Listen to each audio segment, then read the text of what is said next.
दोस्तों कहते हैं ना कि अगर आज आपने रास्ता बना लिया तो कल मंजिल भी मिल जाएगी। अगर आज आपने रास्ता बना लिया तो कल मंजिल भी मिल जाएगी और हौसलों से भरा यह कोशिश एक दिन जरूर रंग लाएगी। दोस्तों आज का एक ऐसा क्लास होने वाला है जहां आप सब कुछ जानते हुए भी अब कुछ नहीं कर पाएंगे। अब आपकी शिकायत रहेगी भाई कि ऐसा कैसे हो सकता है कि सब कुछ जानते हुए भी हम कुछ नहीं कर सकते हैं। तो चलिए हम लोग बिना किसी देरी की इस एपिसोड की शुरुआत करते हैं और हम लोग उन सारे क्वेश्चनों को फेस करते हैं जिनमें से बहुत सारे लोग फंस जाएंगे, अक्सर कुछ कर ही नहीं पाएंगे। तो जितने भी जो कैलकुलेशन बेस्ड क्वेश्चन होती है मैं आप लोगों को बिना पूरा कैलकुलेशन किए हुए मैं आप लोगों को by observation method, by unit digit method, by DS method और बाय मल्टीप्लाइंग मेथड के माध्यम से मैं आप लोगों को सब कुछ मैं बताता हूं और बड़े बड़े कैलकुलेशनों को मैं धज्जियां उड़ा देता हूं, है ना। तो आप लोगों को तो सब कुछ मालूम ही है। तो चलिए हम लोग बढ़ते हैं पहला क्वेश्चन की ओर। और पहला क्वेश्चन है, एक बैंक है वो अरविंद को 2,38,75,697 रुपये का कर्ज देने के लिए तैयार हो जाता है, लेकिन उसके व्यवसाय शुरू करने के लिए जितनी राशि चाहिए उससे दोस्तों ये राशि 17% कम है। तो ये राशि अपने आप में कितने प्रतिशत के बराबर है? तो 100 - 17 = 83% के राशि के बराबर है जो बैंक द्वारा अरविंद को दिया गया। तो ये मेरे भाई राशि कितना है? तो 2,38,75,697 रुपया है ना। 2,38,75,697 रुपया है और ये उसे व्यवसाय शुरू करने के 17% कम है। मतलब ये वैल्यू अपने आप में 83% के वैल्यू के बराबर है, तभी तो 83% और 17% जोड़कर 100% आता है। तो बोल रहा है उसे कितनी राशि की आवश्यकता है? किसे? अरविंद को। तो अरविंद को 100% राशि की आवश्यकता है। अब आपके पास एक चुनौती हो गई इसे सॉल्यूशन करने का। ये एक ऊपर में ऐसा अटपटा नंबर है 2 3 8 7 5 6 9 7, उसके नीचे एक और अटपटा नंबर दे दिया वो 83। अब इसे करेंगे कैसे? मैंने आपको बोला ना मतलब इस क्वेश्चन को बताने से पहले कि आप सब कुछ जानते हुए भी आप कुछ नहीं कर पाएंगे। तो एग्जामिनर इस क्वेश्चन के माध्यम से आपकी मेंटेलिटी को चेक करने का भरपूर प्रयास किया है। और इसके ऑप्शन अगर आप देखेंगे ना तो देखिए पहला ऑप्शन है लगभग 2,87,000 के लमसम में है और ऑप्शन नंबर बी है लगभग 4.5 लाख के लमसम में, ऑप्शन नंबर सी है लगभग 5.25 लाख के लमसम में और ऑप्शन नंबर डी भी है 5 लाख से ऊपर ही है ना।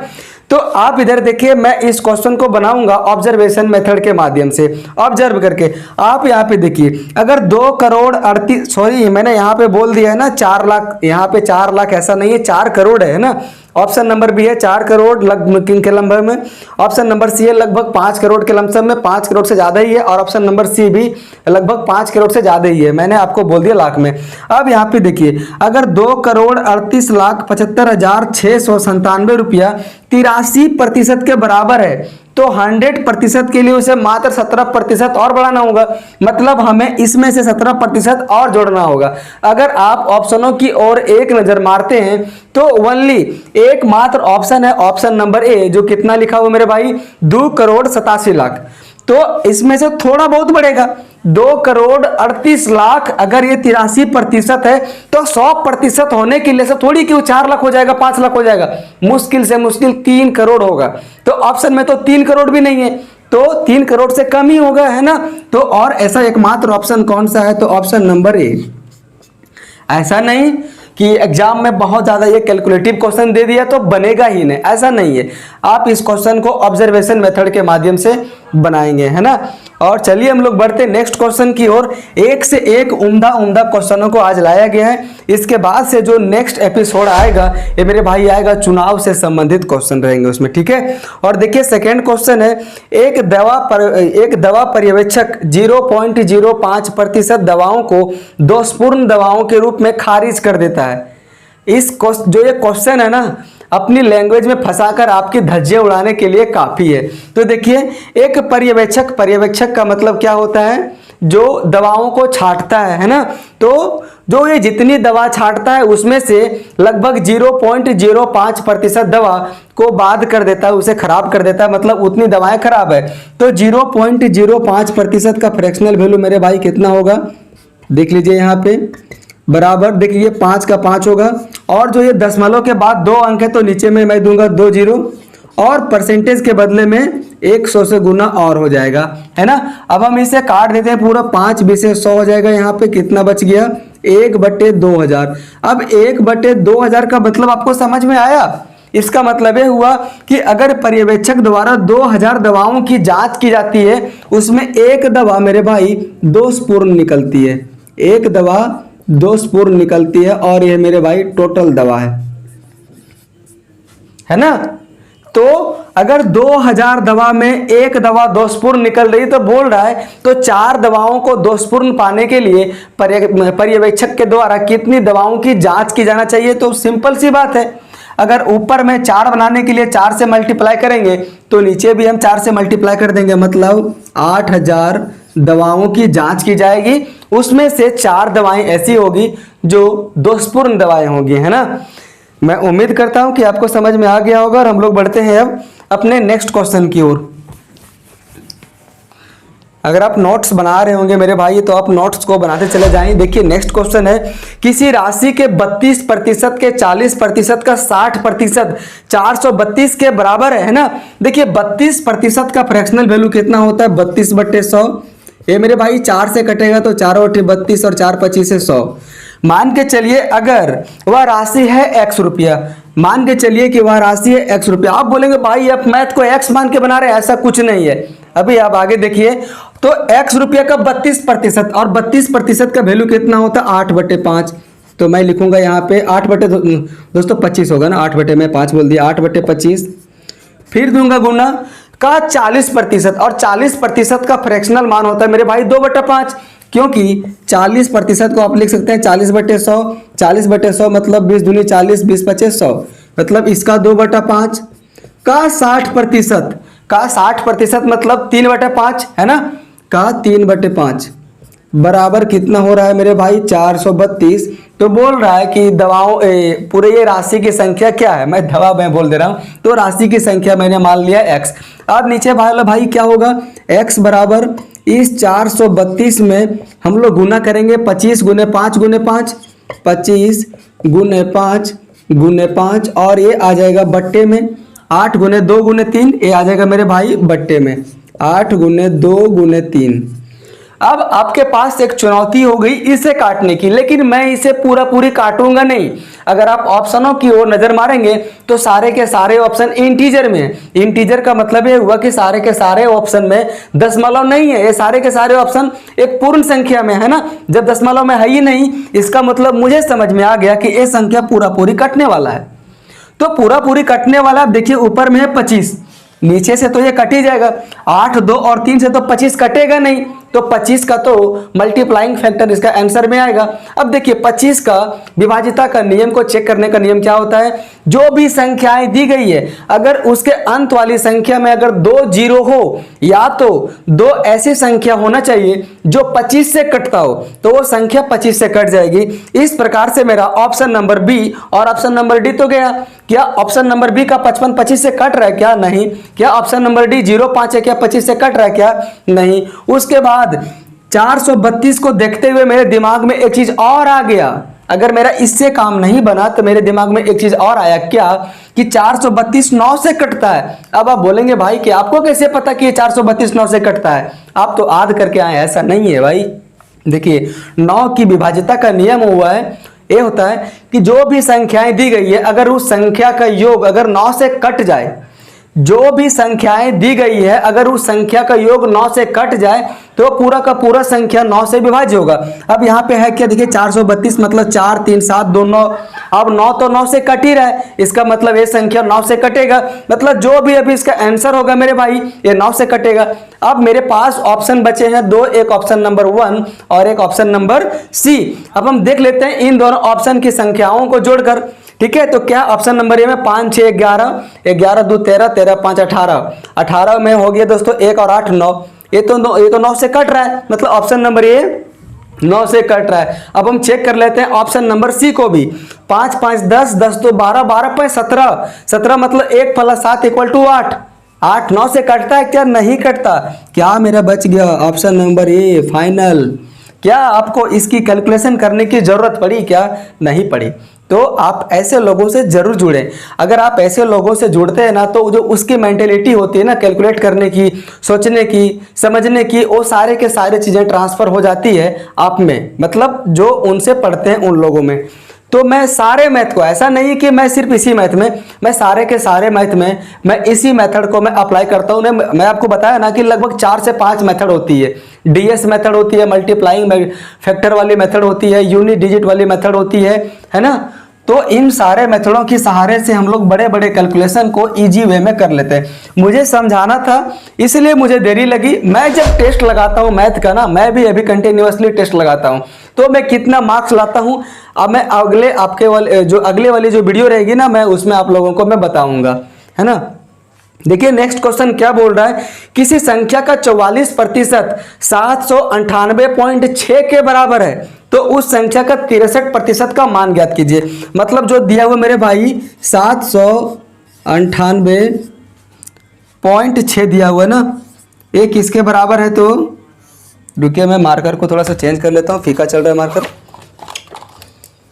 जो ये 798.6 जो दिया हुआ मेरे भाई, ये 44% के बराबर है, तो 63% का वैल्यू पूछ रहा है। अब आपके पास ए भी कैलकुलेशन करना चुनौती हो गया भाई। 7 9 8 6 इंटू 6 3 बट्टे में 44, क्या? देखिए इस दशमलव को अगर हम हटाएंगे तो बट्टे में आ जाएगा 10। अब देखते चला जाइए सीधा सीधी, ये 44 को देखते ही मेरे दिमाग में आया भाई ये 11 से कटेगा, तो कितनी बार में कटेगा? 11 से 4 बार में। और ये 11 से कितनी बार में कटेगा? तो 11 7 77, 2 11 दूना 22, 11 छक्के 66। फिर भी दोस्तों ये 2 से कट जाएगा, 2 दूनी 4, 2 तिया 6, 2 छक 12, 2 तिया 6। अब ऊपर में दोस्तों कितना आ गया? 363 इंटू 63 बट्टे में कितना जाएगा? 2 दहें 20। अगर हम नीचे वाले मान को 100 कर लेते हैं तो मुझे बनाने में और भी ज़्यादा इजी हो जाएगी। तो नीचे में 100 करने के लिए हम मल्टीप्लाई कर देते हैं मेरे भाई 5 से नीचे में भी और 5 से ऊपर में भी। कोई दिक्कत होने वाली है क्या? नहीं। अब नीचे में इसका मान हो गया 100, है ना, और जो ऊपर वाला मान हो गया, जो भी इसका ऊपर का आएगा उसके 2 अंकों के बाद दशमलव लगेगा। तो ऐसे अगर हम देखते हैं ऑप्शन में, तो मेरा ऑप्शन नंबर ए नेगलेक्ट हो गया, क्योंकि उसमें मात्र एक ही अंक के बाद दशमलव दे दिया है। तो ए भी एक सोचने का और करने का मतलब एक तरीका है, ठीक है। तो इस मेथड से हम लोग ऑप्शन नंबर ए को एल्यूमिनेट कर दिए। अब मेरी ऑप्शन की सही होने की संभावना 25% से बढ़कर 33.33% हो गई है ना। अब हम देखिए क्या करेंगे, अब हम इसके यूनिट डिजिट को मल्टीप्लाई करेंगे। 5 तिया 15, 15 तिया 45, मतलब जो भी दोस्तों आएगा इसका मल्टीप्लाई, उसके लास्ट में 5 आएगा, उसके बाद से एक अंक यहाँ पे और आएगा, उसके बाद यहाँ पे 0 लगेगा। ये अंक कुछ भी हो सकता है। तो हम देखते हैं कि ऐसा कौन सा ऑप्शन है जिसके अंत में 5 है और 5 के बाद एक और होगा अंक और उस अंक के बाद दशमलव लगा होगा। तो एकमात्र आपको दिखाई देगा ऑप्शन नंबर बी, जिसके लास्ट में 5 है और उसके बाद एक और संख्या, उसके बाद दशमलव। मतलब मेरी सारी चीजें को वेरीफाई कर देता है कौन सा ऑप्शन? तो ऑप्शन नंबर बी वेरीफाई कर देता है। तो इस प्रकार से हम ये बड़े कैलकुलेशन को काफी इजी तरीके से हैंडल कर लिया, है ना। चलिए बढ़ते हैं नेक्स्ट क्वेश्चन की ओर। दोस्तों वैकेंसी आ चुकी है, आप लोग जी जान लगा दीजिए, ठीक है, नहीं तो कुछ नहीं हो पाएगा। देखिए नेक्स्ट क्वेश्चन है, एक फल विक्रेता के पास कुछ संतरे थे। एक फल विक्रेता के पास कुछ संतरे थे, वह उनमें से 60 संतरे बेच देता है, 60% संतरे को बेच देता है ना, 60% संतरे को बेच देता है। तो 60% का मेरे भाई फ्रैक्शनल वैल्यू कितना होता है? तो 3/5 होता है, क्योंकि 60/100 करेंगे तो 20 तिया 60, 20×5 100। इसका मतलब यह हुआ कि अगर टोटल संतरा की संख्या 5 यूनिट है तो उसमें 3 यूनिट संतरा को बेच दिया जाता है। फिर भी उसके पास 380 संतरे बच जाते हैं। अच्छा, संतरे बच रहे हैं कितने? 380। और यूनिट में कितने संतरे बच रहे हैं? तो 5 में से 3 को तो बेच दिया गया, तो बच रहे कितने? 2। तो बोल रहा है क्या कि उसके पास कितने संतरे थे? तो उसके पास 5 संतरे थे, है ना। तो अब मेरे पास ए भी चुनौती आ गई कि 380/2 × 5। हालांकि ये चुनौती नहीं है, लेकिन अगर आप ऐसा नहीं कीजिए कि छोटे अगर की क्वेश्चन है तो फिर आप उसमें उन सारे मेथड को लगाइए ही नहीं, क्योंकि आपको हैबिट डालना है अपने आप में, और आप जब तक हैबिट डालेंगे नहीं, आदत डालेंगे नहीं, तब तक आप उसी तरह से काटते रह जाइएगा। देखिए 38 को देखते ही मेरे दिमाग में आया कि ये 19 का एक मल्टीप्लाइंग फैक्टर है, 19 दूनी 38 होता है ना। तो अगर हम ऑप्शनों की ओर नजर मारेंगे तो क्या है, सारे ऑप्शन 930, 920, 950, 940, हम सारे में एक एक जीरो को काट देते हैं तो सारे में क्या बच जाएगा, 93, 92, 95, 94, और 19 से एकमात्र कटता है क्या, 95, मतलब 19 पचे 95 होता है और कुछ नहीं कट रहा है, तो मेरा क्या हो जाएगा 950 करेक्ट आंसर हो जाएगा, है ना।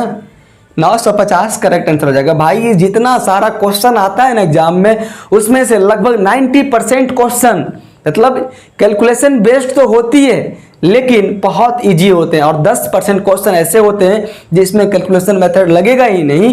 तो अगर हम नहीं बना पाएंगे तो ऐसा कोई नहीं है जो नहीं बना पाएगा, ठीक है, मतलब कोई भी नहीं है। ये चीजें जब से आप लोगों के अंदर में आ जाएगी तो आप भी धज्जियां उड़ा देंगे। देखिए नेक्स्ट क्वेश्चन है, एक संख्या में से 42 घटाने पर प्राप्त संख्या उस संख्या के 70% के बराबर है। मतलब कोई संख्या x है, अगर हम उसमें मान के चलिए अगर कि कोई संख्या मेरे भाई x है, और अगर हम उसमें से, रुकिए 1 मिनट, अगर मैं उसमें से 42 को घटा देता हूं तो जो प्राप्त परिणाम होता है वो मूल संख्या के 70% के बराबर होता है। मैं मान लेता हूं कि संख्या x है, अगर मैं इसमें 42 घटाता हूं तो जो प्राप्त संख्या होती है मेरे भाई, तो जो उसके बाद संख्या होगी ये मूल संख्या के 70% के बराबर होगी, मतलब 70/100 कर देंगे। उसके बाद से आप इस कैलकुलेशन को करते चले जाइए। हम ऐसा नहीं करेंगे। देखिए अब संख्या कितना बच रहा, 70%, तो 70% का फ्रैक्शनल मान मेरे भाई कितना होता है, 7/10। इसका मतलब यह हुआ कि अगर पहले संख्या थी 10 यूनिट में तो अब बची है 7 यूनिट। पहले संख्या थी अगर 10 यूनिट में तो अब संख्या बची है मेरे भाई 7 यूनिट बची है। तो घटा कितना है, 3 यूनिट घटा है, और वास्तविकता में मेरे भाई कितना घटा है, 42। तो ये कितना गुना है, 14 गुना है ना। तो सबसे पहले निकाल लेते हैं संख्या, तो संख्या है कितना, 10 यूनिट, तो इसका भी दोस्तों हम 14 बार गुना करेंगे तो कितना हो जाएगा, 140। तो संख्या तो निकल गया 140। अब पूछ रहा है इसका 2/5 कितना होगा, तो हम कर देंगे इंटू 2/5। ये मेरे भाई कितना बार में कटेगा, 28 बार में कटेगा। 28 पचे 140 होती है, तो 28 दूनी कितना हो जाएगा मेरे भाई, 56, और 56 इस क्वेश्चन का करेक्ट आंसर हो जाएगा। आप ये एक्स वाई मेथड के मान के बिल्कुल भी ना करिए, ये गलत मेथड है। मैं आपको पूरी अरिथमेटिक और रेशियो मेथड के माध्यम से मैं बताऊंगा और आप लोगों में बहुत सारे चेंजेस लाऊंगा, जितना आप लोग एक्सपेक्ट भी नहीं किए होंगे उतनी सारी चेंजेस आने वाली है, ठीक है। देखिए नेक्स्ट क्वेश्चन क्या है मेरे भाई, नेक्स्ट क्वेश्चन है 110 के 110% के 10% का मान ज्ञात कीजिए। देखिए 110 का 110%, 110 और प्रतिशत का मतलब बटे में 100 का 10% मतलब 10/100। अब 3 जीरो से दोस्तों 3 जीरो तो कट ही जाएगा, 1 2 1 2 1 2 कितना हो जाएगा, 11 11 121, और बटे में 10 है तो पॉइंट लग जाएगा एक अंक के बाद। आप बोलेंगे कि आप इसमें मेथड से क्यों नहीं चेक किए, आप इसमें 11 के नियम से, देखिए क्यों नहीं मैंने चेक किया इसमें। देखिए 11 का चेक करने का नियम क्या होता है, अगर जो भी संख्याएं दी गई है उसकी संख्याएं का अल्टरनेट संख्याओं का योग या तो मतलब 11 से कटना चाहिए या तो उसका अंतर 0 होना चाहिए। इस तरह से सारे ऑप्शन कट रहे थे 11 से, है ना, इसलिए मुझे ये मेथड को अप्लाई करना पड़ा। ऐसे कोई खास नहीं है, तो आप इस मेथड को यूज कर सकते हैं। देखिए नेक्स्ट क्वेश्चन है 500 ग्राम पानी में 45 ग्राम नमक को मिलाकर। तो दोस्तों पानी की मात्रा कितना है, पानी है 545 ग्राम है ना, और नमक मेरे भाई कितना है इसमें, तो नमक है 45 ग्राम, 520 ग्राम है मेरे भाई, 520 ग्राम पानी है और नमक है मेरे भाई 45 ग्राम। अच्छा, सांद्रता क्या होती है? सांद्रता हम उसे कहते हैं पानी और जो भी चीजें जो विलयन होती है ना, हम उसे सांद्रता कहते हैं। जैसे पानी में मैंने मिला दिया नमक, तो ये टोटल पानी प्लस नमक का घोल को हम लोग सांद्रता कहेंगे। तो इसमें बोल रहा है द्रव्यमान प्रतिशत के संदर्भ में सांद्रता की गणना कीजिए। अब देखिए सांद्रता की गणना करने के लिए मतलब बोल रहा है इस विलयन में नमक की मात्रा है कितनी, तो नमक कितनी है मेरे भाई 45। कितनी में? तो 520 और 45 565 में, तो बट्टे करेंगे में 565 और इंटू में हो जाएगा 100%। अब इसे काट दीजिए। देखिए 9 से तो कटेगा नहीं, अब इसे काटिए 5 से, तो 5 9 45, 5 एकम 5, फिर 5 एकम 5, 5 दिए 15। अब मेरे पास बच गया 900 बट्टे 113, 900 बट्टे में 113, है ना। और परसेंटेज तो खैर लगेगा ही लगेगा। देखिए अब मेरे पास एक चीज सोचने की क्षमता अगर आ गई इसमें, अगर मैं 113 को 8 बार अगर मैं गुना करूं तो कितना आ जाएगा? 100 गुने 8 बराबर 800 और 13 गुने 8 बराबर 104। मतलब 800 प्लस 104 कितना हो गया? 904। मतलब अगर मैं इस 900 को 113 से 8 बार में अगर मैं काटूं तो 904 अगर रहता ना तो ये पूरा पूरी कट जाता, लेकिन ये 904 से हल्का सा कम है। तो जो भी इसका आंसर होगा मेरे भाई ये 8 से हल्का सा कम होगा। तो 8 से हल्का सा कम आपको कौन सा ऑप्शन में नजर आ रहा है? तो ओनली एकमात्र है ऑप्शन नंबर ए, है ना। आपको पूरी कैलकुलेशन करने की जरूरत ही नहीं है भाई, नहीं है ना। तो ऑप्शन नंबर ए आपका ये करेक्ट आंसर हो जाएगा। आप इस तरीका से सोचना शुरू कर दीजिए, है ना। तो अगर आप किसी भी चीजें को तोड़ कर गुना करते हैं तो आपको कहीं कोने में जाकर गुना करने की जरूरत ही नहीं पड़ेगी, और बस आप मेरे साथ जुड़े रहिए। मैं आप लोगों को ऐसा चीज़ मैं सिखाऊंगा, ऐसा कंसेप्ट में सिखाऊंगा, ऐसी जो चीज़ें मैं जो दूंगा जिसकी आपने कल्पना भी नहीं की होगी कि आपको यूट्यूब पर भी कोई टीचर आपको ऐसा पढ़ाता होगा।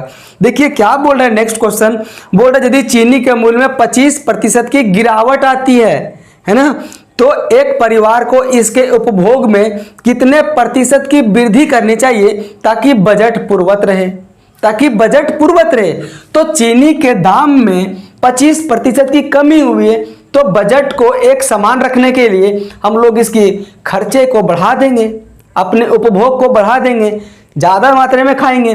पहले खा रहे थे 100 किलो, तो अब ज़्यादा मात्रा में खाएंगे, है ना। 100 किलो बोल दिया मैंने। देखिए 25% का फ्रैक्शनल वैल्यू होता है मेरे भाई 1/4।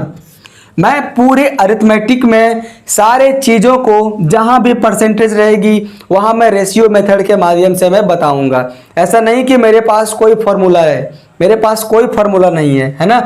तो इसका मतलब यह हुआ कि अगर पहले टोटल 4 यूनिट थी तो अब 25% के कम होने से 1% की उपभोग बढ़ जाएगी, ठीक है। तो 25% की गिरावट आई है। मतलब अगर पहले थी चीनी की कीमत 4 यूनिट तो अब चीनी की कीमत घटकर हो गई है 3 यूनिट, ठीक है। तो पहले थी चीनी की दाम 4 यूनिट, तो अब चीनी की 1 यूनिट को दाम कम कर हो गया 3 यूनिट हो गया। तो उपभोग को बराबर रखने के लिए हम क्या करेंगे मेरे भाई, देख लीजिए यहाँ पे ये हो गया मेरा प्राइस हो गया, तो क्वांटिटी मेरा कितना होगा, ये दोनों का रेसिप्रोकल हो जाएगा, 3 हो जाएगा, 4 हो जाएगा। मतलब पहले आती थी जैसे अगर 4 यूनिट में 3 किलो, तो अब 3 रुपया में चाहे तो अब 3 यूनिट में 4 किलो अब आने लगी है। तो बोल रहा है उपभोग को बराबर करने के लिए हमें कितने प्रतिशत की बढ़ोतरी करनी होगी अपने खपत में। तो देखिए अब होता है 3, हमें 4 करने के लिए कितना बढ़ाना पड़ेगा 1, किस में बढ़ाएंगे 3 में ना, तो बट्टे 3 और परसेंटेज निकालने के लिए इंटू 100% बराबर 100% बटे 3 बराबर कितना हो जाएगा 33.1/3%। आप सभी को खैर मालूम ही होगा। तो ऑप्शन नंबर डी इस क्वेश्चन का करेक्ट आंसर हो जाएगा, है ना। चलिए हम लोग बढ़ते हैं अब नेक्स्ट क्वेश्चन की ओर। दोस्तों गर्मी काफ़ी ज़्यादा है और पंखा को बंद करके हमें पढ़ाना होता है, वरना आप पढ़ भी नहीं पाएंगे, इतनी ज़्यादा पंखा की आवाज़ें होगी। तो सोचिए कितनी ज़्यादा मेहनतें हो रही है आपके लिए। तो आप सभी मुझे कोऑपरेट करने का प्रयास कीजिएगा और कोऑपरेट भी ज़रा कीजिएगा। देखिए नेक्स्ट क्वेश्चन आपके स्क्रीन के ऊपर विजिबल है, तब तक आप नेक्स्ट क्वेश्चन को बनाइए और कमेंट आप कीजिए वीडियो को पॉज करके। देखिए नेक्स्ट क्वेश्चन क्या है मेरे भाई,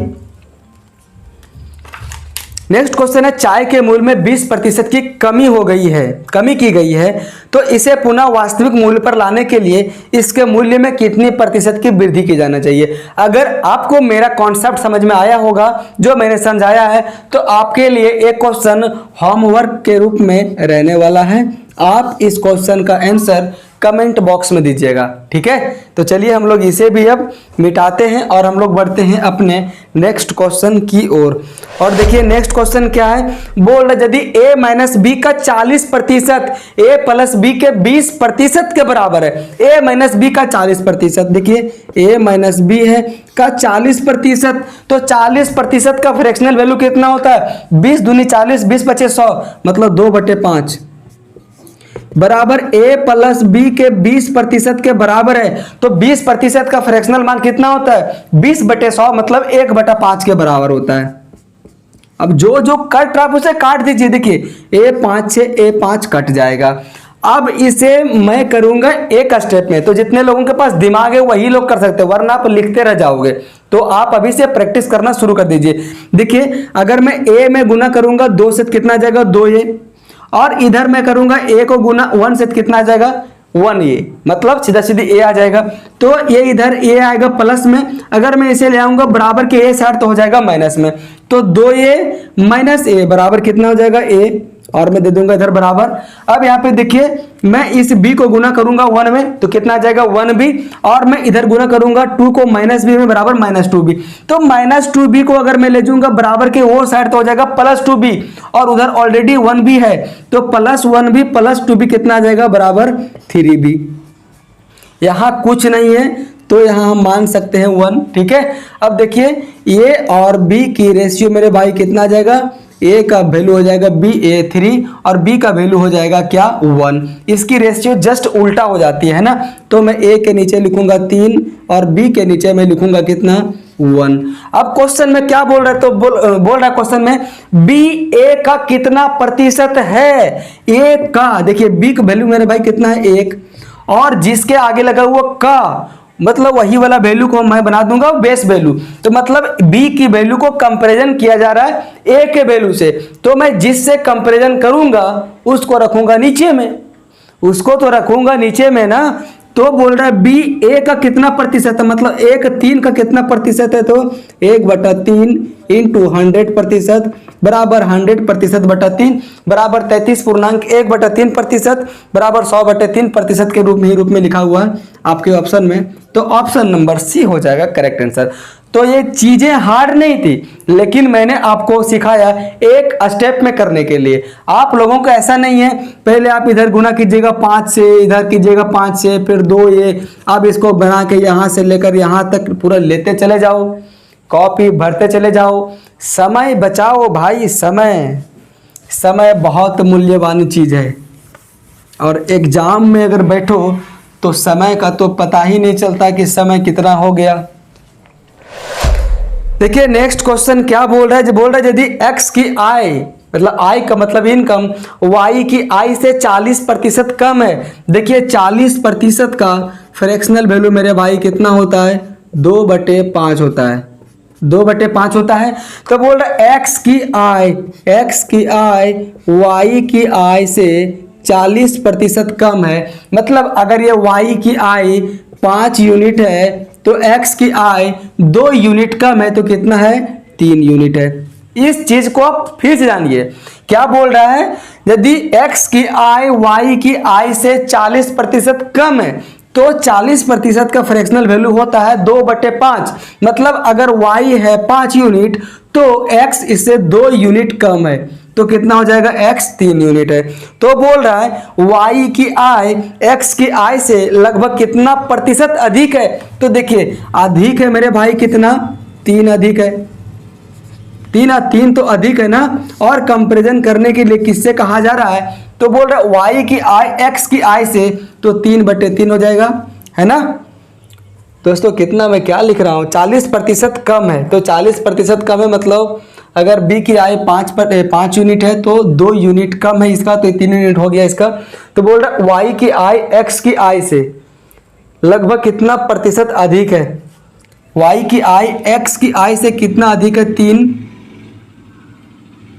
3 अगर अधिक है ना, 3 अगर अधिक है, ये क्वेश्चन मैं भी फंस गया भाई।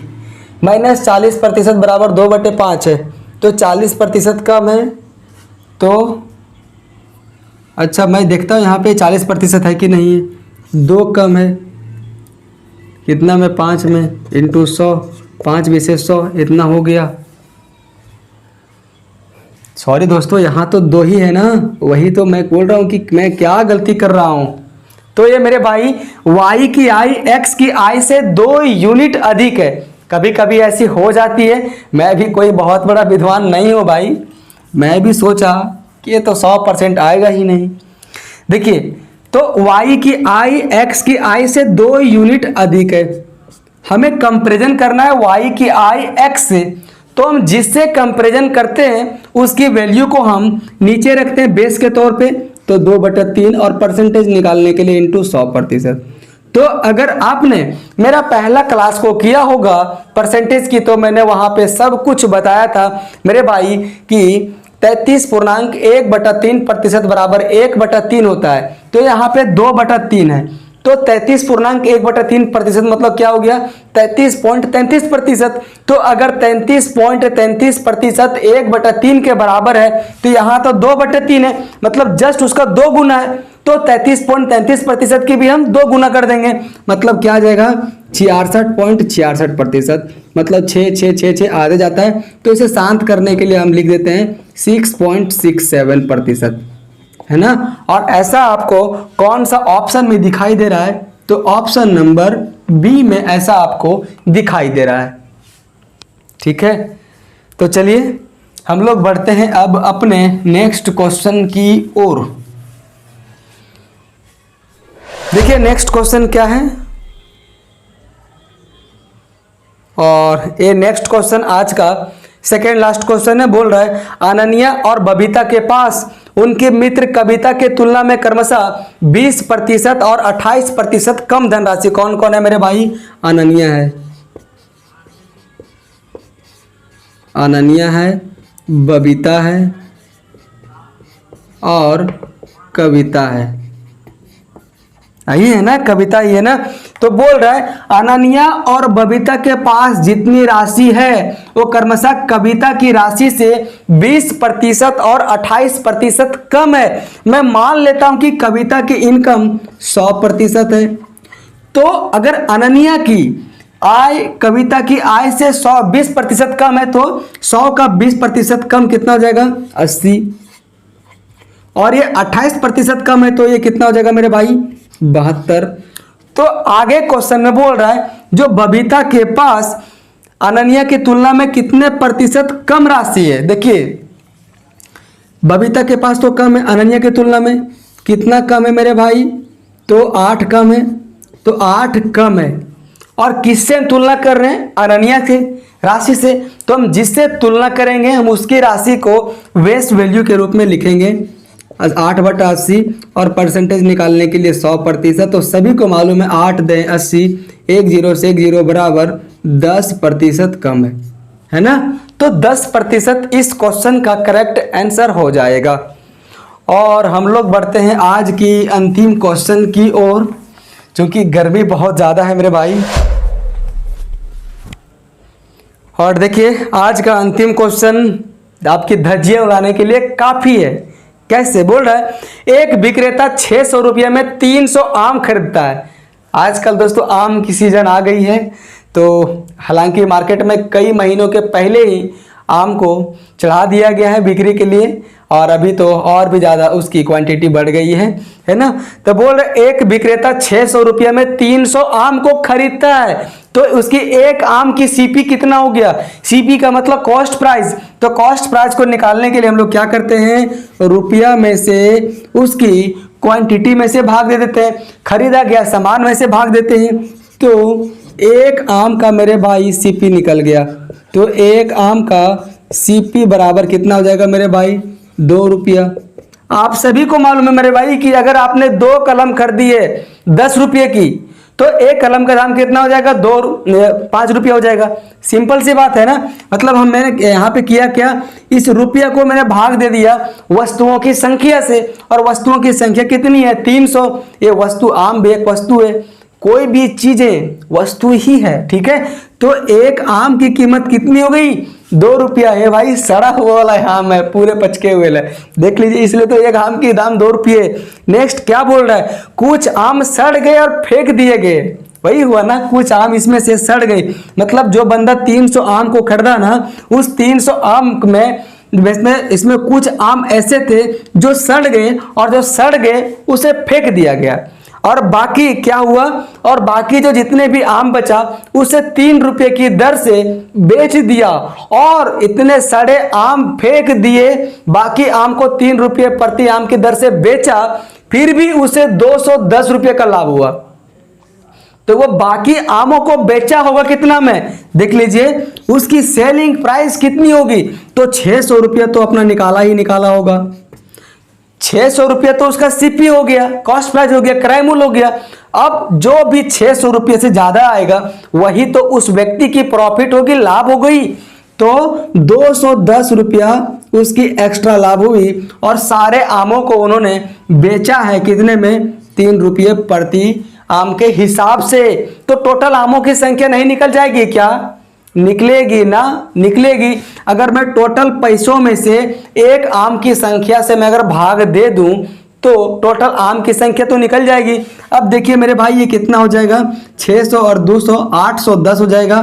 तो 810 भागे 3 कितना हो जाएगा मेरे भाई, 227 81, मतलब 270 आम। मतलब हम ऐसा कह सकते हैं कि उस व्यक्ति ने 300 आम को खरीदा, और उसमें से 2 रुपये प्रति आम के हिसाब से खरीदा, और कुछ आम जब सड़ गए तो कितने आम सड़े, तो 30 आम सड़े, और उस व्यक्ति ने 270 आम ही बेचा, और 3 रुपये प्रति आम की दर से बेचा, तो उसे जाकर 210 रुपये की प्रॉफिट हुई। तो बोल रहा है क्या, फेंके गए आमों का प्रतिशत कितना है, तो पहले आम था 300, अब हो गया 270, तो फेंका कितना, 30 आम को दोस्तों मेरे भाई फेंक दिया। और हमेशा हम लोग कमी या वृद्धि प्रतिशत को निकालते हैं हम लोग इसकी शुरुआती वाली प्राइस से या तो वैल्यू से। तो इसका दोस्तों शुरुआती में कितना है, 300, मतलब 30 आम फेंका गया, कितने में से, 300 में से। और परसेंटेज निकालने के लिए इंटू 100% हम लोग करते हैं। तो 30 हैं 300, और 1 0 से 1 0 कट गया, मतलब हम ऐसा कह सकते हैं कि 10% आम सड़ गए, फेंका दिए गए, ठीक है। तो आप लोगों में से अभी तक कितने लोगों ने आम खा लिया मार्केट से, मैंने तो नहीं खाया। तो चलिए भाई, कैसा लगा आप लोगों को ये एपिसोड, गर्मी काफ़ी ज़्यादा हो गई है। तो मैं उम्मीद करता हूँ मेरे भाई कि अगर आप एक अच्छे चैनल की तलाश कर रहे होंगे तो आप लोगों के लिए ये चैनल एक वरदान की तरह साबित होगी। अगर आप लोगों की सपोर्ट रहेगी तो मुझे भी मोटिवेशन आएगी, और मैं बेस्ट से बेस्ट में देने का मैं प्रयास करूँगा। मैं इस आधे घंटे की क्लास के लिए इसके पीछे काफ़ी सारा मेहनत होती है। मैं कई सारा प्रैक्टिस सेट को मैं प्रैक्टिस करता हूँ दिन भर में, ठीक है। तब मैं कहीं एक फाइनल जाकर मैं आप लोगों के लिए क्लास लेता हूँ, और ये क्लास दमदार यूं ही नहीं होती है, इसके पीछे काफ़ी ज़्यादा मेहनत होती है ना।